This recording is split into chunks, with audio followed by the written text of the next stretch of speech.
యూనిట్లో ఉన్న 150-200 మంది సైనికులకు ప్రతి సంవత్సరం బట్టలు ఇచ్చేవాడు, డబ్బులు ఇచ్చేవాడు, ఆరోగ్యం కొరకు, అన్నిటి కొరకు ఈ మేనేజర్ గారే భరించేవాడు. ఎవరిని బట్టి? కొడుకును బట్టి.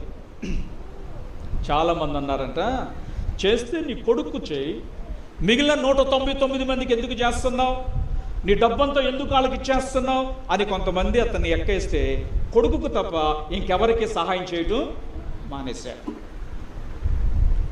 చాలా కాలం అయింది. ఒకరోజు చినిగిపోయిన దుస్తులతో, గాయాలతో, చినిగిపోయిన టోపీతో, దెబ్బలతో ఒక సిపాయి ఈ బ్యాంక్ మేనేజర్ ఉండే బ్యాంకుకు వచ్చాడట. అతన్ని చూడగానే సైనికుడు అని అర్థం అయిపోయింది.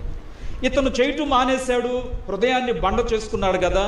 ఆయన రాగానే అన్నాడంట, ఇప్పుడు ఎవరికి నేను సహాయం చేయటం లేదు, వెళ్ళిపోమన్నాడట.